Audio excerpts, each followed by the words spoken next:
Break के बाद स्वागत है आपका। आप देख रहे हैं आपकी बात छत्तीसगढ़। हमारे साथ खास मेहमान जुड़े हुए हैं। लेकिन छत्तीसगढ़ की सियासत पर क्या असर आएगा, इन 5 राज्यों के चुनावी परिणाम का ये सबसे बड़ा मामला है। सबसे ज्यादा सवाल इसी को लेकर है और इसीलिए हम इस पर आज आपकी बात कर रहे हैं। सबसे पहले आपको सुना देते हैं कि रमन सिंह ने क्या कहा है और साथ ही साथ कांग्रेस से रविंद्र चौबे ने क्या कहा है इन चुनावी परिणामों को लेकर, और फिर इस डिबेट को आगे बढ़ाते हैं। परिणाम आए हैं, हम लोगों को जो उम्मीदें थीं उस उम्मीदों में ये परिणाम लगभग नहीं रहा। आने वाले समय में अब हमारे हाई कमांड इसको गौर करेंगे। हम लोगों को उत्तर प्रदेश में भी लग रहा था कि जिन बिंदुओं को लेकर के हम लोगों ने वहाँ घोषणा पत्र जारी किया था, पंजाब में जिस तरीके से हम चुनाव लड़ने जा रहे थे, उत्तराखंड में तो एग्जिट पोल ही बता रहा था कि कांग्रेस की सरकार बनने जा रही है। उसके बावजूद भी परिणाम कांग्रेस के पक्ष में नहीं आया। हमें लगता है कि अब हाईकमांड इसमें आत्मावलोकन करके आने वाले समय में फिर से बेस लेवल में जा करके, फील्ड लेवल में जा करके कांग्रेस को और किस तरीके से तैयारी करना है, हम लोग निश्चित रूप से इससे सबक लेंगे। मुख्यमंत्री भूपेश बघेल जी जहाँ जा जाते हैं पार्टी का वहाँ बंटाधार हो जाता है। छत्तीसगढ़ मॉडल ऐसा काट का हंडी है जो एक बार चढ़ता है दोबारा नहीं चढ़ता, और ये बात साबित भी हो गया। आज छत्तीसगढ़ की जनता खुद ऊब चुकी है, छत्तीसगढ़ की जनता खुद परेशान है। इस 4 साल में सारे डेवलपमेंट के काम रुक गए हैं, विकास के काम रुक गए हैं। जितने जन घोषणा पत्र के वादे हैं वो आधे और अधूरे हैं। मात्र बड़ी बड़ी लंबी बात करके एक बार जीतना आसान होता है और दूसरी बार जनता को फेस करना कठिन होता है। कद तो बढ़ा है, इसलिए मैं कहता हूँ कि जहाँ जहाँ जाते हैं मुख्यमंत्री को साफ करते जाते हैं। तो अकेले मुख्यमंत्री बच गए, अब इकलौता मुख्यमंत्री रहेगा तो कद किसका बढ़ेगा नहीं। उसकी इतनी क्षमता है कि जितने मुख्यमंत्री थे वो धीरे धीरे कम करते जा रहे हैं। अब यदि छत्तीसगढ़ अकेला राज्य बचेगा तो वो सबसे नज़दीक रहेगा, और वो चाहता भी है कि दिल्ली दरबार को संरक्षण दें और वो उसकी भूमिका निभाते रहे, मदद करता रहे, पार्टी फंड छत्तीसगढ़ से पैसा जाता रहे। तो न्यूज 24 मध्य प्रदेश छत्तीसगढ़ के सवाल। 5 राज्यों में कांग्रेस की बड़ी हार, कैसे लड़ेगी 2023 का चुनावी वार। जी हां, छत्तीसगढ़ मॉडल फेल या पास, कांग्रेस में बघेल की पूरी होगी आस। 4 राज्यों में भगवा लहराया, छत्तीसगढ़ बीजेपी पर भी दबाव आया। यहां ध्यान रखिए, छत्तीसगढ़ बीजेपी प्रेशर में है। 5 राज्यों में कांग्रेस के इरादे फेल, छत्तीसगढ़ में अब क्या करेंगे बघेल। और इन सवालों पर बातचीत करने के लिए हमारे साथ राजनीतिक विश्लेषक प्रेम कुमार जी जुड़े हुए हैं दिल्ली से। हमारे साथ वरिष्ठ पत्रकार जो कि मध्य प्रदेश छत्तीसगढ़ के तमाम मामलों पर, राष्ट्रीय राजनीति पर बराबर की पकड़ रखते हैं, गिरजा शंकर जी। और हमारे साथ हमने छत्तीसगढ़ से खास तौर से अपने साथ जोड़ा है रुद्र अवस्थी जी को, जो वहां के लोकल पॉलिटिक्स में क्या इंपैक्ट होने जा रहे हैं इन चुनावी परिणामों का, इसका विश्लेषण देंगे। सबसे पहले रुद्र जी आपका स्वागत करता हूं और आपके पास आता हूं। रुद्र जी, कैसे देखते हैं आप इन परिणामों को? 3-4 पॉइंटर अगर आप मुझे निकाल कर दें जो छत्तीसगढ़ से के परिप्रेक्ष्य से जुड़े हुए हों। देखिए अभिलाष जी, ये जो चुनाव है, हम तो एक चीज देखते रहे हैं पिछले वर्षों में कि जब भी कहीं चुनाव होता है तो आंशिक या अधिक रूप में कहीं ना कहीं उसका इम्पैक्ट जो है हर तरफ पड़ता है। फिर छत्तीसगढ़ जो है वो पड़ोसी राज्य है उत्तर प्रदेश का, और यहाँ जो चुनाव नतीजे आए हैं निश्चित रूप से हम ये कह सकते हैं कि छत्तीसगढ़ पर भी इसका असर पड़ेगा। असर पड़ने का जो मैं कह रहा हूं, इसके पीछे आधार जो है वो प्रमुख ये है कि छत्तीसगढ़ में मध्य प्रदेश, राजस्थान के साथ अगले साल ही चुनाव होने वाले हैं। अब वो ये जो चुनाव नतीजे आए हैं, अब ये दोनों के लिए ही इस बारे में विचार करने की चीज है कि हम आगे की रणनीति किस तरह की बनाएं। अगर बात करें जो प्रदेश में सत्ता चला रही कांग्रेस पार्टी के लिए, तो ये बड़ी चुनौती इसलिए पेश हो गई है, जो दिखाई दे रहा है कि उत्तर प्रदेश में जिन मुद्दों की चर्चा इस रूप में थी कि वो भारतीय जनता पार्टी की सरकार के खिलाफ जाएंगे, किसान आंदोलन, महंगाई, बेरोजगारी जैसे मुद्दे, उनका कोई असर अगर इस चुनाव में नहीं दिख रहा है तो कांग्रेस को भी इस बारे में विचार करना पड़ेगा कि वो अब आने वाले समय में क्या इस तरह के मुद्दों को लेकर जनता के बीच जाएगी। और ये मतलब कांग्रेस को अब आने वाले जो बचे हुए समय है, इसमें एक नए सिरे से इसकी तैयारी करनी पड़ेगी चुनाव में, मुझे ऐसा लगता है। और दूसरी जो चीज है कि कांग्रेस के संगठन को भी अब कहीं ना कहीं हाईकमान से भी वो ये उम्मीद कर रहे होंगे कि हमको वहां से कुछ फ्री हैंड मिलना चाहिए और हम यहाँ से अधिक सक्रिय लोगों को बूथ स्तर पर, जैसी तैयारी 2018 के चुनाव से पहले भूपेश बघेल जब प्रदेश कांग्रेस के अध्यक्ष थे उस दौरान भी कांग्रेस ने छत्तीसगढ़ में एक सेटअप बनाया था, तैयारी की थी, उस लेवल पर भी उनको तैयारी करनी पड़ेगी और ये इस रूप में वो चुनाव में जाएंगे तब ये आने वाले समय में होगा। जैसा अभी रविंद्र चौबे जी को आपने जो दिखाया खबर में मैं सुन रहा था, उन्होंने एक लाइन कही है कि हम इससे सबक लेंगे। तो अगर सबक इस रूप में लेंगे तो निश्चित रूप से उनके लिए एक चुनौती तो आने वाले समय में दिखाई दे रही है। गिरिजा शंकर जी, आपसे जानना चाहूंगा सर, मुझे ये बताइए सर, क्या भूपेश बघेल छत्तीसगढ़ मॉडल को राष्ट्रीय फलक पर लाने के लिए उन्होंने उत्तर प्रदेश के चुनाव का भरपूर इस्तेमाल किया और हमने देखा कि चाहे वो किसानों की न्याय योजना हो, चाहे वो गोधन न्याय योजना हो, ये राष्ट्रीय परिप्रेक्ष्य पे इस पे चर्चा हुई। खुद पीएम मोदी ने वैसी ही योजना का जिक्र करके कहा कि मैं गोबर से लोग कमा सकें वैसी कुछ योजना लेकर के आने वाला हूं और इसे मूर्त रूप में लाकर दिखाऊंगा। प्रियंका गांधी ने कहा, घोषणा पत्र में किसान न्याय योजना की बात कही गई, तमाम चीजें जो हैं वो सामने आई, लेकिन जमीनी स्तर पर नहीं हुआ। तो ये कहा जाए कि ये छत्तीसगढ़ मॉडल का विज्ञापन तो हो गया, असर नहीं हो पाया क्या इसका?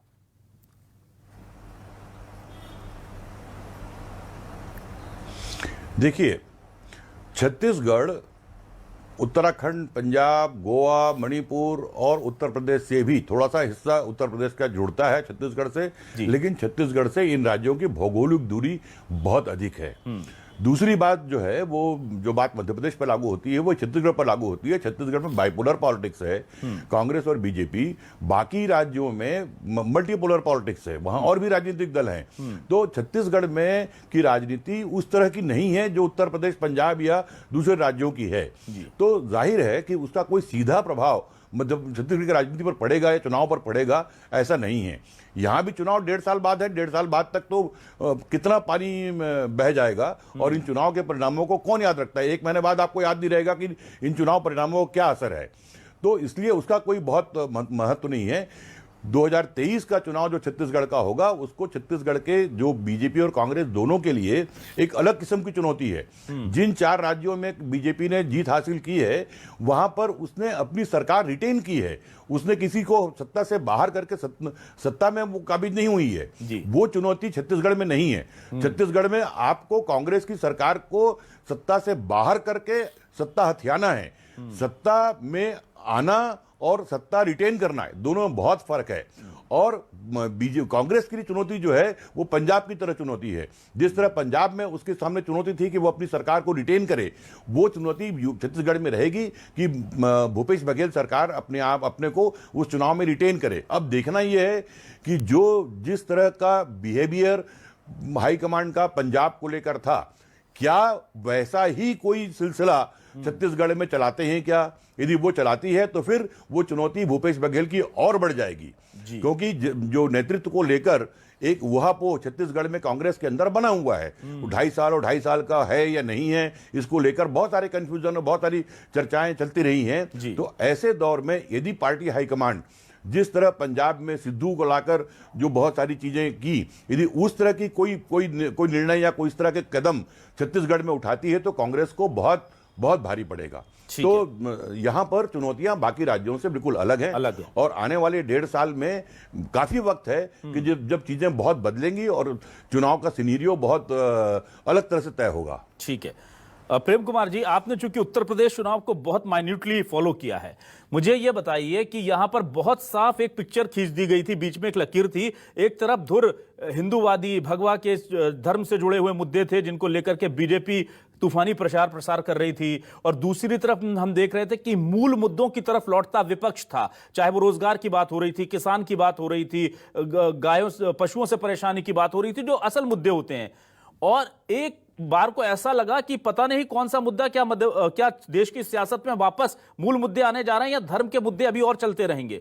और अब जब इसका इंपैक्ट रिजल्ट के तौर पर सामने आया है, तो छत्तीसगढ़ में बीजेपी धर्मांतरण का मुद्दा हो या फिर मिशनरियों का मुद्दा हो, ईसाई मिशनरियों का मुद्दा हो, इस तरह के मुद्दे जो उठाती रही थी, उसे लेकर ज्यादा मुखर होने जा रही है, अपनी धार को और पैना करने जा रही है, या फिर वो अपनी रणनीति बदलेगी? क्या लग रहा है आपको सर?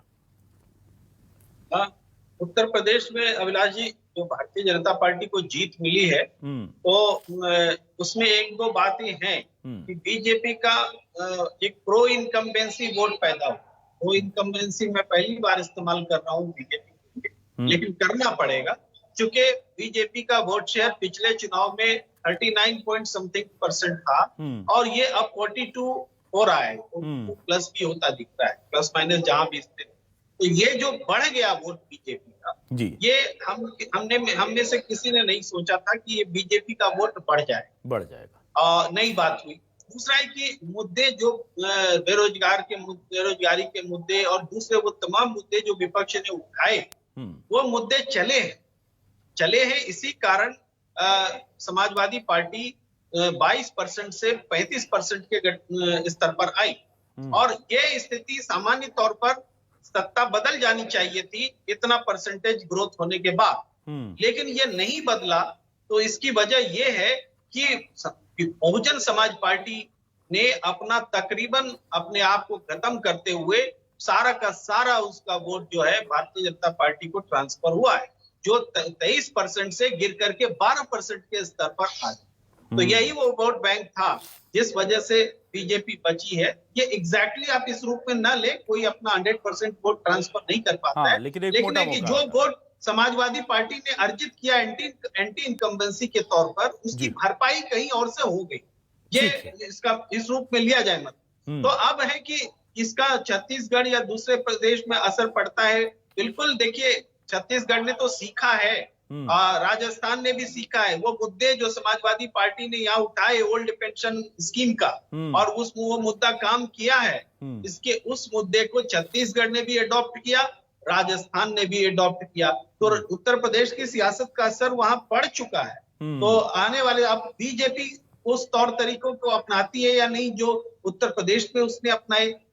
तो उत्तर प्रदेश में कट्टर हिंदुत्व या हेट का जो वातावरण बनाने वाले हथकंडे होते हैं उसको वो चला है, ये गारंटी के साथ नहीं कहा जा सकता, क्योंकि यहाँ पर राशन और प्रशासन जो है उसको ही माना गया है कि वो जनता ने उस हिसाब से बीजेपी के साथ में वोट किया है। ठीक। रुद्र जी, देखिए प्रेम कुमार जी ने दो बहुत अच्छे मेरे लिए वहां पर लूप छोड़े हैं जिन पर मैं आपसे जुड़ूंगा। रुद्र जी, मुझे पहले तो ये बताइए कि क्या जिस तरह से उत्तर प्रदेश में हुआ कि बीएसपी के जो दलित वोट बैंक था वो पूरा का पूरा शिफ्ट हो गया जाकर के बीजेपी को, क्या यहां पर दलित और आदिवासियों के वोट बैंक को लेकर के इस तरह से कोई आपको लगता है कि कुछ बदलाव की भूमिका होगी या अभी जुड़ा रहेगा? क्योंकि बीजेपी की तरफ ये शिफ्ट होगा और छत्तीसगढ़ में तो आदिवासियों का वोट बैंक जिस तरफ जाता है कहा जाता है कि सरकार उसकी बनती है, क्योंकि हम देख रहे हैं कि बार बार भले ही ग्रामीण क्षेत्रों में जो दूसरे इलाके हैं लेकिन आदिवासी क्षेत्रों में बीजेपी का संगठन, खुद संघ और तमाम आलाकमान तक जा जाकर के, अभी हमने बस्तर का दौरा देखा पुरंदेश्वरी जी का, तमाम लोग आदिवासी इलाकों को फोकस किए हुए हैं। तो ऐसा तो नहीं है कि लास्ट में ये बड़े प्लेयर निकल जाएंगे, डार्क हॉर्स निकल जाएं और शायद इस पर किसी का ध्यान ही ना गया हो अभी तक?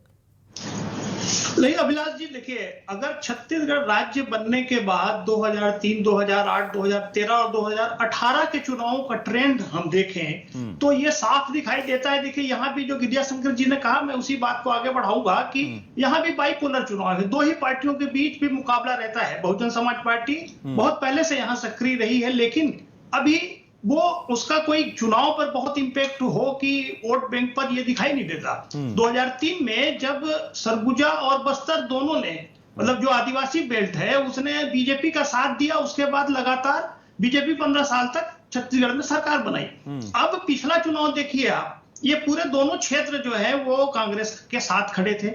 तो इसलिए क्या होगा कि अब ये दोनों के बीच ही बटेगा, यहाँ तीसरी कोई पार्टी की ऐसी स्थिति खासकर आदिवासी बेल्ट में नहीं है। जो एससी बेल्ट है, अनुसूचित जाति के जो क्षेत्र हैं, वहां पर बहुजन समाज पार्टी का कुछ प्रभाव क्षेत्र रहा है। लेकिन अभी ये जो आदिवासी क्षेत्रों की अपन बात करें तो वहां पर इस तरह का बंटवारा नहीं दिखता।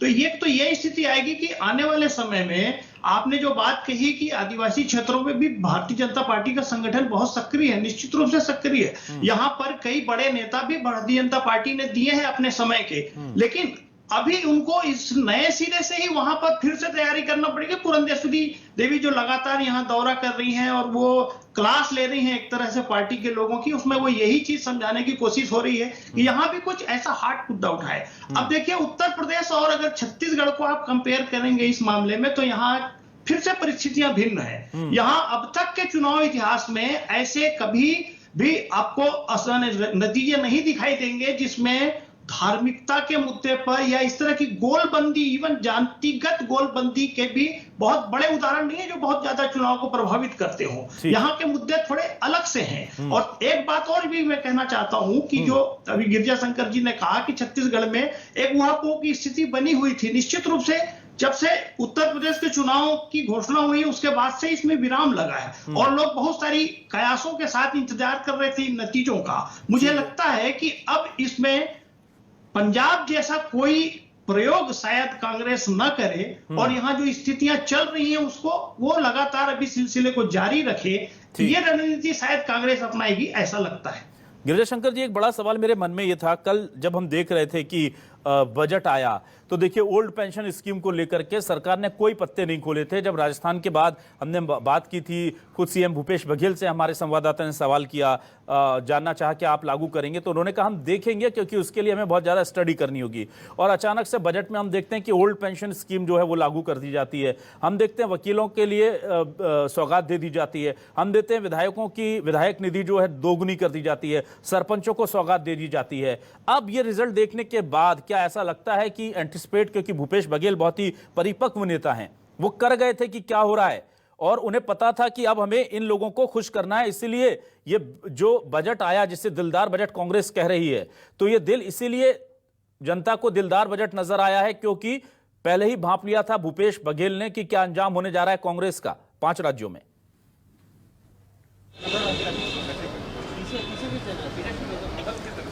मुझे नहीं लगता कि वो ये भांप पाए थे। कांग्रेस तो पूरी तौर पर मानसिक रूप से तैयार थी कि कम से कम 3-4 राज्यों में सरकारें उनकी बन रही हैं। आपने देखा होगा कि उन्होंने गोवा में और बाकी राज्यों में अपने पर्यवेक्षक भेज दिए थे ताकि वो चुनाव, और गोवा में तो जानकारी मुझे मिली कि कांग्रेस ने गवर्नर से टाइम भी मांग लिया था। तो कांग्रेस तो पूरी तौर पर आश्वस्त थी कि इन राज्यों में हमारी सरकार बन रही है, पंजाब में हम वापस आ रहे हैं। केवल उत्तर प्रदेश को लेकर उनके मन में आशंका थी कि वहां कोई बहुत बड़ा हेरफेर नहीं होने वाला। हालांकि उत्तर प्रदेश को लेकर भी भूपेश बघेल या बाकी नेता ये मान के चल रहे थे कि वहां पर सरकार त्रिशंकु बनेगी और कांग्रेस को इतनी सीटें मिलेंगी कि उसके सहयोग के बिना सरकार नहीं बन सकती। तो ये तो उनके लिए बहुत ही एक दुस्वप्न की तरह ये परिणाम आया है। इस परिणाम की कल्पना कम से कम कांग्रेस से किसी नेता ने नहीं की होगी। जहां तक सवाल बजट में कुछ अनाउंसमेंट की बात है, तो कोई भी सरकार हो, कोई भी मुख्यमंत्री हो, कोई भी राज्य हो, हर बजट में लोगों को खुश करने की कवायदें ये होती हैं। पिछले खासकर ये 21st सेंचुरी में आप देखेंगे सारी सरकारें अपने आप को कल्याणकारी राज्य बनाने में एक दूसरे को मात देती घूम रही हैं। हर चीज मुफ्त, चाहे खाना हो, कपड़ा हो, पढ़ाई हो, हेल्थ हो, सब हो। ये जो ट्रेंड है वो लगभग हर राज्यों में है और भूपेश बघेल जो कर रहे हैं। शंकर जी, एक अंतिम सवाल सर मैं आपसे लेना चाहूंगा माफी के साथ। सर क्या इस वक्त सीएम बघेल आ गए हैं? सर मैं माफी चाहूंगा, प्रेम कुमार जी आपसे भी, गिरिजा शंकर जी आपसे भी, रुद्र जी आपसे विदा लूंगा, और सीएम बघेल इस वक्त आ चुके हैं, उनको सुनते हैं वो क्या कह रहे हैं। पहली प्रतिक्रिया उनकी नतीजों के बाद। कार्यकर्ताओं ने खूब मेहनत की और जो जनता का जनादेश है उसे हम सब विनम्रता पूर्वक स्वीकार करते हैं। जीतने वाले को बधाई, और साथ ही जिन मुद्दों को लेकर जो वादे जनता से किए उनको पूरा करे, यही उन सबसे अपेक्षा थी। और खुदा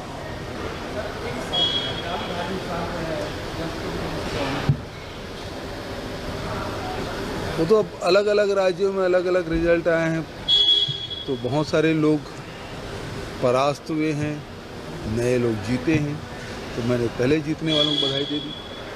15 लाख रोजगार देने की सरकार की, इसके लिए क्या रणनीति है, कैसे आप उसे मिशन बना के हम लोग करेंगे। आपने देखा रूरल इंडस्ट्रियल पार्क के लिए 600 करोड़ रुपए का प्रावधान हमने किया है।